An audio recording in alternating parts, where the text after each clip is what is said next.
Hello everyone, welcome to my channel Learn with Lakshmi. Today's topic is case environment and architecture of case. So ఇది last class లో చెప్పిన దానికి continuation అండి. So ఇక్కడ first types of case tools చూద్దాం. Case tools అంటే ఏంటి అనేది లాస్ట్ క్లాస్ లో చూస్తాము. ఇప్పుడు టైప్స్ ఏంటి అంటే 3 టైప్స్ ఉన్నాయి. ఫస్ట్ ఏంటి అంటే upper case tools, second lower case tools, third integrated case tools. Upper case tools లో ఏమంటుందంటే ప్లానింగ్, ఎనాలిసిస్, డిజైన్ అనేది ఉంటుంది. లోయర్ కేస్ టూల్స్ లో ఇంప్లిమెంటేషన్, టెస్టింగ్, మెయింటెనెన్స్ ఉంటుంది. ఇవి రెండు కంబైన్ చేస్తూ వచ్చేది ఇంటిగ్రేటెడ్ కేస్ టూల్ అన్నమాట. సో అప్పర్ కేస్ టూల్స్ అనేది ఏంటి అంటే planning and design support. So ఇవి ఎందుకు HDLC పేజెస్ ఉన్నాయి కదా, ఆ పేజెస్ లో మెయిన్ గా మనం ఇవి యూజ్ చేస్తున్నాం అనమాట. అంటే రిక్వైర్మెంట్స్ గ్యాదర్ చేయడానికి కానీ, సాఫ్ట్వేర్ డిజైన్ చేయడానికి కానీ, తీసుకున్న రిక్వైర్మెంట్స్ అనాలిసిస్ చేయడం కానీ అవన్నీ అప్పర్ కేస్ టూల్స్ లో జరుగుతుంది అనమాట. Example rational rose enterprise architecture అంటే UML డయాగ్రామ్స్ అనమాట. నెక్స్ట్ లోయర్ కేస్ టూల్స్, దీంట్లో వచ్చి ఇంప్లిమెంటేషన్, టెస్టింగ్ సపోర్ట్ ఉంటుంది. సో ఇక్కడ చూడండి ఇంప్లిమెంటేషన్, టెస్టింగ్, మెయింటెనెన్స్ అనేది ఉంది కదా, ఇవి లోయర్ కేస్ టూల్స్ అనమాట. సో కోడింగ్ ఎలా చేయాలి, డీబగింగ్ ఎలా చేయాలి, టెస్టింగ్, మెయింటెనెన్స్ ఇవన్నీ ఎలా చేయాలి అనేది అసిస్ట్ చేస్తుంది అనమాట. Example JUnit, selenium, Git, Jenkins ఇవన్నీ ఏంటి అంటే సాఫ్ట్వేర్ టెస్టింగ్ టూల్స్ అనమాట. Next integrated case tools. So full గా SDLC కంబైన్ చేసి చెప్పడం అనమాట. ఎండ్ టు ఎండ్ సపోర్ట్ ని ప్రొవైడ్ చేస్తుంది. Example IBM rational suit, Microsoft visual studios అనమాట. సో వీటిలో ఎలాగైతే జరుగుతుందో ఇలాగో ఇక్కడ కేస్ లో కూడా జరుగుతుంది అనమాట. Next case environment.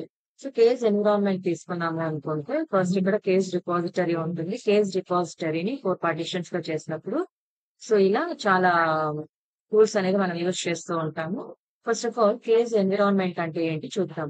So it is integrated software environment. అంటే అన్ని మిక్స్ చేస్తున్నాం కాబట్టి the supports the development, testing, maintenance of software applications. So ఈ ప్రాసెస్ చేయడానికి మాత్రం ఈ కేస్ ఎన్విరాన్మెంట్ ని యూజ్ చేస్తున్నాం. అంటే డెవలప్ చేయాలన్నా, ప్రాజెక్ట్ ని డెవలప్ చేయాలన్నా, ప్రాజెక్ట్ ని టెస్ట్ చేయాలి అన్నా, ప్రాజెక్ట్ ని మెయింటైన్ చేయాలి అన్నా ఇవన్నీ with help of software applications use చేసుకుని కేస్ ఎన్విరాన్మెంట్ లో యూజ్ చేస్తూ ఉంటాం. అండ్ దీంట్లో చాలా కేస్ టూల్స్ అనేది కూడా వర్క్ చేస్తుంటాయి. సో ఇక్కడ ఏంటి అంటే ఎక్స్పీరియన్స్ ని బేస్ చేసుకొని డెవలప్ చేసుకోవచ్చు. ఈ ప్రొడక్టివిటీని ఇంప్రూవ్ చేయడం కోసం కేస్ టూల్స్ ని యూజ్ చేయొచ్చు. అండ్ సాఫ్ట్వేర్ క్వాలిటీని పెంచడానికి కూడా ఈ కేస్ టూల్స్ అనేదాన్ని యూజ్ చేసుకుంటాం అన్నమాట. సో ఫస్ట్ ఆఫ్ ఆల్ ఇప్పుడు కేస్ రిపాజిటరీ ఉంది. రిపాజిటరీ అంటే ఏంటి అంటే అన్ని స్టోర్ చేసుకుంటుంది అనమాట. So it provides a single point of storage for diagrams, reports, documents related to the project management. Project కి సంబంధించినవన్నీ కూడా ఈ కేస్ రిపాజిటరీలో స్టోర్ చేసుకుంటాం. నెక్స్ట్ ఇప్పుడు అనాలిసిస్ టూల్స్ ఉంది. సో ఇవి ఏం చేస్తుందంటే డేటాని ఎలా అనలైజ్ చేయాలి, సో దీన్ని అనలైజ్ చేయాల్సి ఉంటుంది, ఎలా అండర్స్టాండ్ చేసుకోవాలి అనేది ఈ అనాలిసిస్ టూల్స్ అన్నమాట. Next code generation. Code generation ఏంటి అంటే ఆటోమేటిక్ కోడ్ జనరేషన్ అనేది ఉంటుంది. సో దాన్ని యూజ్ చేసుకొని డెఫినేషన్స్ అంటే ఏ కోడ్ ఎందుకు యూజ్ చేయాలి, ఎక్కడెక్కడ యూజ్ చేస్తాం, దానికి సంబంధించిన డిజైన్స్ ఏమైనా ఉన్నాయా, డాక్యుమెంట్స్ ఏదైనా ఉన్నాయా, డయాగ్రామ్స్ ఏదైనా ఉన్నాయా అనేది అన్ని కూడా ఈ కోడ్ జనరేషన్ లో ఉంటుంది అనమాట. Next database generator. సో ఈ డేటాబేస్ జనరేటర్ ఏం చేస్తుందంటే డేటాబేస్ ని బిల్డ్ చేస్తుంది అనమాట ఆటోమేటిక్ గా. Process of setting up databases. So ఇది డేటాబేస్ జనరేటర్ గురించి. Next prototyping tool. Prototyping tool లో ఏంటి అంటే మేకప్స్ ఇవన్నీ కూడా క్రియేట్ చేస్తాం క్విక్ గా డెవలప్ చేయడానికి. ఐడియాస్ అన్ని కూడా ఎలా ఉంటుందంటే విజువలైజ్ ఫార్మాట్ లో ఉంటుంది అనమాట. ఫీడ్బ్యాక్ గ్యాదర్ చేయడం కానీ, అంటే ప్రాజెక్ట్ ని డెవలప్ చేసే ముందు కస్టమర్ ఫీడ్బ్యాక్ అనేది తీసుకుంటాం అనమాట. Next screen and report generator.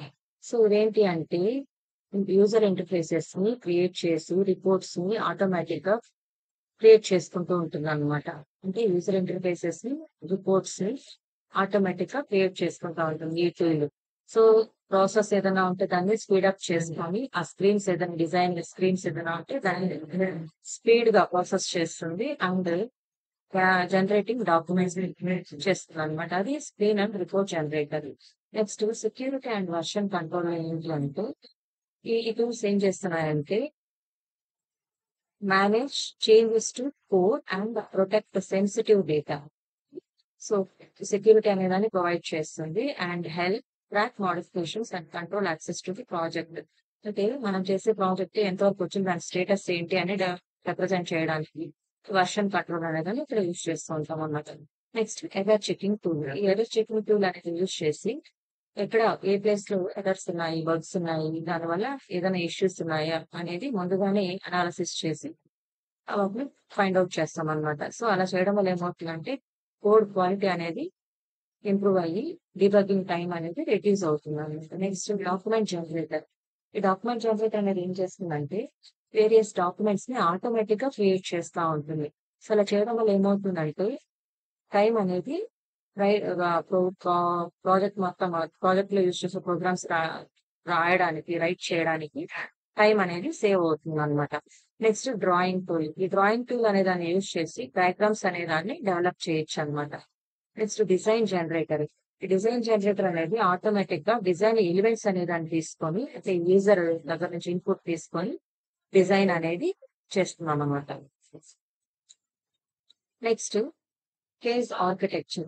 Case architecture అనేది 2 లెవెల్స్ ఉంటుంది. First user interface, tool set, object management systems OMS, repository అని ఉంటుంది. So first user interface. User interface అంటే ఏంటి అంటే it is a part of the software that users interact with. So users అనే వాళ్ళు interact అయ్యే process user interface. So దీంట్లో ఏముంటుందంటే బటన్స్, మెనూస్, స్క్రీన్స్ ఇవన్నిటిని యూజర్ అనే వాళ్ళు అలో చేసి ఆ టాస్క్ ని పెర్ఫామ్ చేస్తూ ఉంటుంది అనమాట. Next second one tool set. ఈ టూల్ సెట్ అనేది ఏంటి అంటే కలెక్షన్ ఆఫ్ టూల్స్. ఇవి ఎందుకు అంటే వేరియస్ వేస్ లో సాఫ్ట్వేర్ అనేదాన్ని డెవలప్ చేయడానికి, ప్రాజెక్ట్ అనేదాన్ని మేనేజ్ చేయడానికి ఈ టూల్స్ అనేదాన్ని యూజ్ చేస్తూ ఉంటాం. సో దాంతో పాటు ఏంటి అంటే ఈ టూల్స్ యూజ్ చేయడం వల్ల కోడ్ ని ఎడిట్ చేసుకోవచ్చు, డీబగింగ్ చేసుకోవచ్చు. Different types of code editors ఉంటారు. డీబగింగ్ టూల్స్ అనేది యూజ్ చేయాలి. టెస్టింగ్ ఫ్రేమ్ వర్క్స్ ఉంటుంది. డెవలపర్స్ ఎన్విరాన్మెంట్ ని ప్రొవైడ్ చేయడానికి ప్రొవైడింగ్ డెవలపర్స్ టూల్స్ అనేది ఉంటుంది. సో ఇట్లా ప్రతి దానికి కావాల్సినటువంటి టూల్ సెట్స్ అనేది ఈ కేస్ టూల్స్ లో ఉంటుంది. దాన్ని యూజ్ చేసుకుని మనం మన ప్రాజెక్ట్ ని డెవలప్ చేస్తూ ఉంటాం అన్నమాట.